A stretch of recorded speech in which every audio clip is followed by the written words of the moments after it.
ಈ ದಿನ ಚಿಕ್ಕಬಳ್ಳಾಪುರ TAPC ಚುನಾವಣೆ ನಡೀತಾ ಇದೆ. ಎ ವರ್ಗದ 5 ಸ್ಥಾನಗಳು ಮತ್ತು ಬಿ ವರ್ಗದ 9 ಸ್ಥಾನಗಳಿಗೆ ಚುನಾವಣೆ ನಡೀತಾ ಇದೆ. ಇವತ್ತು ಕಾಂಗ್ರೆಸ್ ಪಕ್ಷದ ವತಿಯಿಂದ ನಾವು ಎ ವರ್ಗಕ್ಕೆ ಒಬ್ಬ ಅಭ್ಯರ್ಥಿಯನ್ನು ಮತ್ತು ಬಿ ವರ್ಗದಲ್ಲಿ 8 ಜನ ಅಭ್ಯರ್ಥಿಗಳನ್ನು ಕಣಕ್ಕಿಳಿಸಿದ್ದೀವಿ. ಈ ಒಂದು ಚುನಾವಣೆಯಲ್ಲಿ ನಾವು ಪ್ರಾಮಾಣಿಕವಾಗಿ ಮತಯಾಚನೆ ಮಾಡಿ ಯಾವುದೇ ಒಂದು ಭ್ರಷ್ಟಾಚಾರಕ್ಕೆ ಆಸ್ಪದ ಇಲ್ಲದಂತೆ, ಹಣಕಾಸಿನ ವ್ಯವಹಾರ ಇಲ್ಲದಂತೆ ಒಂದು ವಿನೂತನವಾದ ಪ್ರಯೋಗವನ್ನು ಮಾಡಬೇಕು ಅಂತೇಳಿ ಇವತ್ತು ಪ್ರಾಮಾಣಿಕವಾಗಿ ಮತ ಕೇಳಿದ್ದೀವಿ. ಈ ಒಂದು ಚುನಾವಣೆಯಲ್ಲಿ ಮತದಾರರು ಯಾವ ರೀತಿ ಸ್ಪಂದಿಸ್ತಾರೆ, ಯಾವ ರೀತಿ ಮತ ಕೊಡ್ತಾರೆ ಅನ್ನೋದು ಒಂದು ನಮಗೆ ಸಂದೇಶ ರವಾನೆ ಆಗ್ತದೆ. ಯಾಕಂದರೆ ಚಿಕ್ಕಬಳ್ಳಾಪುರ ತಾಲೂಕಿನಲ್ಲಿ ಈಗಾಗಲೇ ನಾವು ನೋಡಿದ್ದೀವಿ, ಯಾವುದೇ ಚುನಾವಣೆ ಆದರೆ ಹಣದ ಮಹಿಮೆ, ಅದು ಪಂಚಾಯಿತಿಯಿಂದ ಹಿಡಿದು ಪಾರ್ಲಿಮೆಂಟ್ ಚುನಾವಣೆವರೆಗೂ ಹಣದ ಹೊಳೆ ಇರ್ತಕ್ಕಂಥ ಒಂದು ವ್ಯವಸ್ಥೆ ಇದೆ. ಈ ಬಾರಿ ನಮ್ಮ ಪಕ್ಷದಿಂದ ಯಾರಿಗೂ ಕೂಡ 1 ರೂಪಾಯಿಯನ್ನು ಕೂಡ ಕೊಡದೆ ಪ್ರಾಮಾಣಿಕವಾಗಿ ಮತಯಾಚನೆ ಮಾಡಿದ್ವಿ. ಅದಕ್ಕೆ ಯಾವ ರೀತಿ ಗೌರವ ಸಲ್ಲುತ್ತದೆ, ಮುಂದಿನ ದಿನಗಳಲ್ಲಿ ಹಣರಹಿತ ಚುನಾವಣೆ ಯಾವ ರೀತಿ ಮಾಡಬೇಕು ಅನ್ನೋದಕ್ಕೆ ಒಂದು ವಿನೂತನವಾದ ಪ್ರಯೋಗ ಇವತ್ತು ನಡೆದಿದೆ. ಯಾವ ಚುನಾವಣೆಗೆ ಯಾವ ಸ್ಥಾನಕ್ಕೆ ಅಲ್ಲ, ಈಗ ಎ ವರ್ಗದಲ್ಲಿ 5 ಸ್ಥಾನಗಳು, ಬಿ ವರ್ಗದಲ್ಲಿ 9 ಸ್ಥಾನಗಳು ನಡೀತಾ ಇದೆ.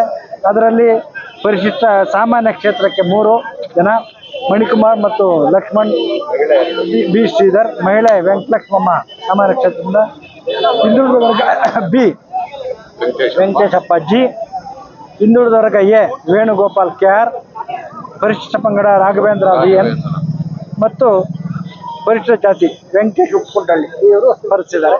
ಈ ಚುನಾವಣೆ ಬಹಳ ಬಿರುಸಿನಿಂದ ನಡೀತಾ ಇದೆ. ಮತದಾರ ಒಲವು ಯಾವ ರೀತಿ ಇದೆ ಅಂದರೆ ಸಂಜೆ 4 ಗಂಟೆ ನಂತರ ಚುನಾವಣೆ ಮುಗಿದ ನಂತರ ಮತ ಎಣಿಕೆ ಆಗ್ತದೆ, ಅದರ ಫಲಿತಾಂಶ ಸಿಗ್ತದೆ. ಈ ಬಾರಿ ಮತದಾರ ಕೈ ಇಡ್ತಾರೆ ಅಂತಕ್ಕಂಥ ನಂಬಿಕೆ ನಮಗಿದೆ.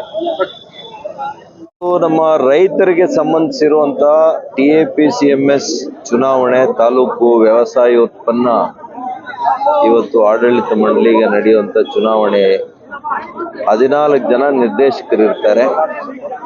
ರೈತರಿಗೆ ವಿಶೇಷವಾಗಿ ಗ್ರಾಮೀಣ ಪ್ರದೇಶದ ರೈತರು ಒಟ್ಟು 3,500 ಷೇರುದಾರರಿದ್ದಾರೆ.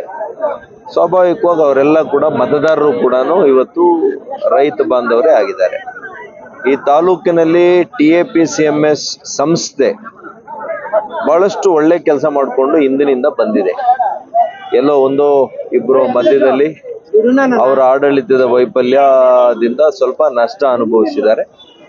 ಅದಕ್ಕೇನೆ ಇವತ್ತು ಈ ಒಂದು ಸಮಿತಿಯನ್ನ ನಮ್ಮ ಎರಡೂ ಪಕ್ಷದ ಭಾರತೀಯ ಜನತಾ ಪಕ್ಷ ಹಾಗೂ JDS ಮೈತ್ರಿಕೂಟವನ್ನ ನಾವು ಮಾಡ್ಕೊಂಡಿದ್ದೀವಿ. 14ಕ್ಕೆ 14 ನಿರ್ದೇಶಕರ ಸ್ಥಾನಗಳಿಗೆ ಕೂಡ ನಮ್ಮ ಅಭ್ಯರ್ಥಿಗಳನ್ನ ನಾವು ಘೋಷಣೆ ಮಾಡಿ ಇವತ್ತು ಚುನಾವಣೆ ನಡೀತಾ ಇದೆ. ಎರಡೂ ಪಕ್ಷದ ಕಾರ್ಯಕರ್ತರು, ಮುಖಂಡರು ಅವರವರ ಅಭ್ಯರ್ಥಿಗಳ ಪರ, 14 ಅಭ್ಯರ್ಥಿಗಳ ಪರ ನಾವು ಎಲ್ಲ ರೀತಿಯ ಒಂದು ಚುನಾವಣಾ ಒಂದು ಪ್ರಚಾರವನ್ನು ಕೂಡ ಕೈಗೊಂಡಿದ್ದಾರೆ. ಇವತ್ತು ಮಾನ್ಯ ಪ್ರಧಾನಮಂತ್ರಿಗಳು ಮಾಡ್ತಾ ಇರ್ತಕ್ಕಂಥ ಒಳ್ಳೆಯ ಕೆಲಸಗಳು, ಕೇಂದ್ರ ಸರ್ಕಾರದ ರೈತಪರ ನೀತಿ ಮತ್ತು ನಾನು ಹಿಂದೆ ರೈತರಿಗೆ ಯಾವ ರೀತಿಯಲ್ಲಿ ಈ ಭಾಗದ ಜನರಿಗೆ ನೀರನ್ನ ಕೊಡುವಂತ ನಿಟ್ಟಿನಲ್ಲಿ ಪ್ರಾಮಾಣಿಕ ಪ್ರಯತ್ನ ಮಾಡಿದ್ದೇನೆ.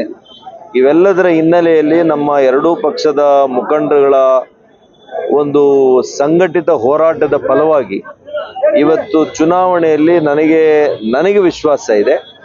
14ಕ್ಕೆ 14 ಕೂಡ ನಮ್ಮ ಎರಡೂ ಪಕ್ಷದ ಅಭ್ಯರ್ಥಿಗಳು ಗೆಲ್ತಾರೆ ಅಂತೇಳಿ ನನಗೆ ನಿರೀಕ್ಷೆ ಇದೆ, ವಿಶ್ವಾಸ ಇದೆ. ಸರ್, ಈಗ ಚುನಾವಣೆಗಾಗಲೂ ಸರಿಯಾದ ವ್ಯವಸ್ಥೆ ಮಾಡಿಲ್ಲ ಅಂತ ಒಳಗಡೆ ಕ್ಯಾಂಡಿಡೇಟ್ ಗಲಾಟೆ ಮಾಡ್ತಾ ಇದ್ದಾರೆ ಸರ್. ವೋಟರ್ಸ್ ಒಬ್ಬರ ಮೇಲೆ ಒಬ್ಬರು ಬೀಳ್ತಿದ್ದಾರೆ. ಸರಿಯಾದ ಇನ್ನು ಆಡಳಿತ ಇಲ್ಲಿ ಚುನಾವಣಾ ಅಧಿಕಾರಿಗಳು ಇನ್ ಸ್ವಲ್ಪ ಇದನ್ನ ಗಂಭೀರವಾಗಿ ತಗೋಬೇಕಾಗಿತ್ತು. ಇದು ಬಹಳ ಬಿಸಿಲುಗಾಲ ಆಗಿರೋದ್ರಿಂದ, ಬೇಸಿಗೆ ಇರೋದ್ರಿಂದ ಇಲ್ಲಿ ನಮ್ಮ ಪಕ್ಷಗಳು ನಾವು ವ್ಯವಸ್ಥೆ ಮಾಡಿದ್ದೀವಿ. ಆದರೆ ಒಳಗಡೆ ಅದಕ್ಕೆ ಒಂದು ಒಳ್ಳೆ ರೀತಿಯಲ್ಲಿ ಪೊಲೀಸ್ನವರು ಏನೋ ಸ್ವಲ್ಪ ಹೆಚ್ಚಿನ ಜನ ಕಾಣಿಸ್ತಾರೆ ನನಗೆ ಒಳಗಡೆ. ಆದರೆ ಒಂದು 10 ಇದನ್ನ ಒಂದು ಲೈನ್ಸ್ ಅನ್ನ ಮಾಡಿ ಬಹಳಷ್ಟು ಇನ್ನಷ್ಟು ಒಳ್ಳೆ ವ್ಯವಸ್ಥೆಯನ್ನ ಮಾಡಲಿಕ್ಕೆ ಅವಕಾಶ ಇತ್ತು. ಖಂಡಿತವಾಗಿಯೂ ಕೂಡ ಈ ಚುನಾವಣಾ ಅಧಿಕಾರಿಗಳು ಸ್ವಲ್ಪ ವೈಫಲ್ಯ ಕಾಣಿಸ್ತದೆ. ಏಂದ್ರಲ್ಲಿ ಅವರು ಸರಿಯಾದಂತ ವ್ಯವಸ್ಥೆ ಮಾಡೋದ್ರಲ್ಲಿ ಎಲ್ಲೋ ಒಂದ್ ಕಡೆ ಉದಾಸೀನವನ್ನ ಮಾಡಿದ್ದಾರೆ ಅಂತ ಅನ್ಸುತ್ತೆ. Thank you sir. ತಾಲೂಕು ವ್ಯವಸಾಯೋತ್ಪನ್ನ ಮಾರುಕಟ್ಟೆ ಚುನಾವಣೆ ನಡೀತಾ ಇದೆ. ಈಗ ನಮ್ಮ NDA ಅಭ್ಯರ್ಥಿಗಳು 9 ಜನ ನಾವು ಕಾಂಟೆಸ್ಟ್ ಮಾಡ್ತಾ ಇದೀವಿ. ಈಗ ಎಲ್ಲರೂ 9 ಜನನೂ ನಾವು ಸಂಪೂರ್ಣವಾಗಿ ಗೆಲ್ಲೋ ವಿಶ್ವಾಸ ನಮಗೆ ಪೂರ್ತಿ ಇದೆ. ಎಷ್ಟು ಮತಗಳಿದೆ? ಸುಮಾರು 3000 ಮತಗಳಿದೆ. ಅದರಲ್ಲಿ ನಮಗೆ ನಾವೇ 9 ಸೀಟುಗಳನ್ನು ಗೆಲ್ಲೋ ವಿಶ್ವಾಸ ಇದೆ. ಎಷ್ಟು ಗಂಟೆಗೆ ರಿಸಲ್ಟ್ ಅನೌನ್ಸ್ ಆಗುತ್ತೆ?